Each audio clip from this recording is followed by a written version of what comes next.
Hello YouTube, this is Kaito JR here, and I'm here to do another review on chapter 79 of the Ajin demi-human manga entitled Prologue. So, first off, I just want to say that I am really happy that Ikuya Ogura is alive. He was showcased to have survived at the end of the chapter. I don't know what happened to me. For some reason, all of the Flood IBMs just started to disappear. I guess it was just their time. I mean, yeah, they have been around for quite a while, and the flood phenomenon doesn't really last that long. It shouldn't really, because that's such an incredibly overpowered ability, because you can just summon as many IBMs as you want from this flood phenomenon. And yes, it is now their time to, I guess, to be rotting away in a really good time, actually, because like I said, Ikuya was about to die. He was about to get slashed by one of these things from last chapter, but it was revealed at the end of this chapter, in chapter 79, that it almost actually did hit Ikuya, but I don't know what that blood panel thing was about. Maybe that was just to troll us or something like that, but yep, Ikuya is alive. He survived. I mean, and that's good. We still aren't aware if he's an Ajin or not, which is really, I mean, I guess it's good that he's alive, definitely. You know, that's not a bad thing at all. I mean, we still think that he's a human being. He's still human as far as we are aware of. He is not an Ajin as far as we're aware of him. I mean, we don't know. But yeah, that's not the only thing that happens in this chapter. I mean, at the beginning of the chapter, we see both Kei Nagai and Ko Nakano in this flashback right here, back at chapter 22.5, where they were leaving this village from this island somewhere right off the coast of Japan. Yeah, it seems that, like, do you all remember back in chapter 22.5 when they were about to jump off of the cliff, also at the end of season 1 of the Ajin demi-human anime?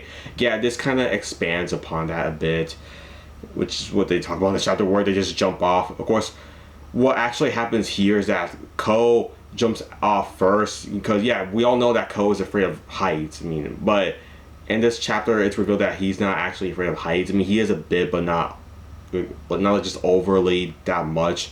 I mean, yeah, we just see him jump first, and then he just pulls Kei Nagai down there. I'm surprised that they didn't broke a leg or something like that, because I don't know how long ago it was, but it wasn't like 10 meters long. It was a lot longer than that.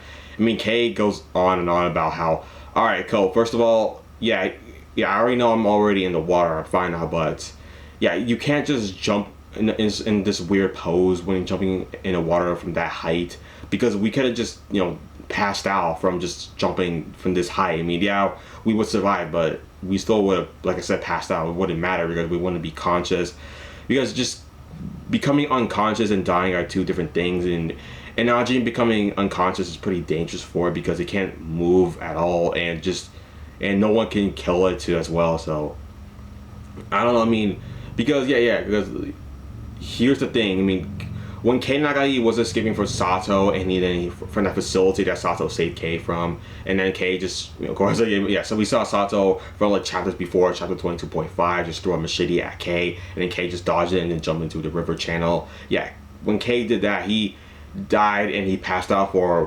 throughout the entire ride all the way to the island where he is right now, that we saw at the beginning of chapter 79, as well as at the end of chapter 22.5, where he left from the island back then. Now we get to see it again here in this chapter 79 prologue, which is what the chapter is called. So yeah, I mean, Ko, he just goes on and on about it.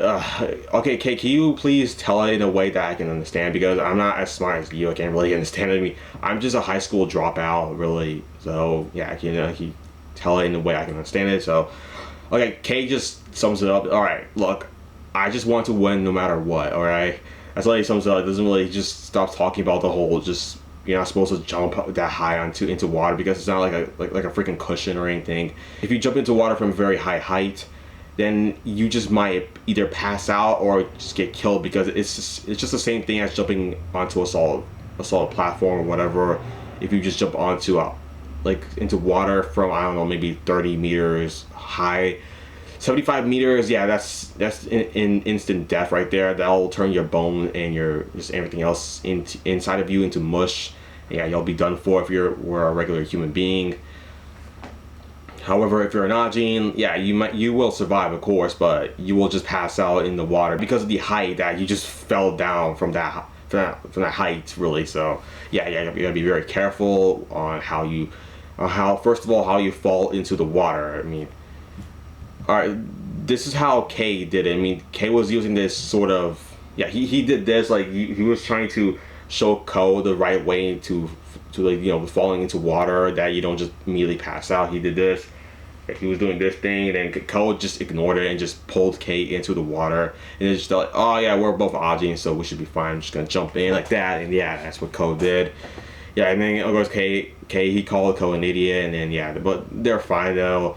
I don't know, somehow they didn't manage to pass out, so that was really interesting. However, I mean, K says how, yeah, it's kind of rare for you just to pass out, but it can still happen. It doesn't matter. I mean, the human system is really just, we're all the same in that sense. I mean, it could happen whenever it just decides to happen. I mean, we all die in our own time, except for the fact that if you're an Ajin. However, even Ajins die in old age, so even with Ajins, they will die eventually. Just that their IBM gives them their immortality. We don't know how. We still don't know much about them, but we can figure it out on ourselves that, yeah, it's the IBM. They're the source of an Ajin's immortality. It comes from them and them alone.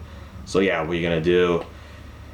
But yeah, I mean, that's what happens with K right there. I mean, he just goes on and on about, like, don't be too reckless when jumping into water. And then, yeah, Ko, he doesn't really understand it completely, but they still, yeah, after that, they still managed to get onto land eventually. I mean, it must have took a long time. Maybe not long enough, because, yeah, it definitely did take like a month or two, but they did manage to get onto land eventually, so that's all I can say there. And then, yeah, we then cut right here to where we see Ko and Reiji just, yeah, in the present time, where they were trying to fight off these IBMs, this huge amount of these flood IBMs. They're trying to protect them from the anti-demis, from the other civilians right behind them. And then, yeah, Ko and Reiji, they were trying to charge right in through, well, not charge right through them. They were trying to get past the anti-demis just so they can get in front of them, just so they can become their shields, since all the IBMs are just clawing at them. Just so, yeah, both Ko and Reiji, they could just stay in the front and just take all their blows.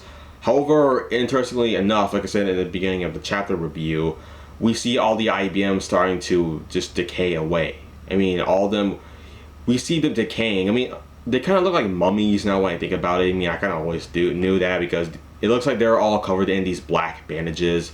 And then, yeah, once they just decay, we see like a skull right under their bandages. Yeah, we see it. Like Ko, he was right in front of it when that happened. He touched one of the IBMs, and it just decayed immediately. It's kind of like touching a ghost. It just phases right through it when you put your hands on it. And then, yeah, all of them, like all the flood IBMs, just started to disappear all over the place at Iruma City. We saw some of the JSD soldiers just looking upon this, like, what's going on? All the IBMs are just disappearing. So, okay, this is good news, but it's just still though, what's going on? Yeah, it is great, especially for Ikuya Ogura, since he almost got killed by one of them. However, he survived. Everyone is left confused as hell. I mean, I'm left confused as hell as well, because really what happened? I mean, was it just like they just decayed naturally, or did Sato just decided to end the flood phenomenon? Does he have even control over that?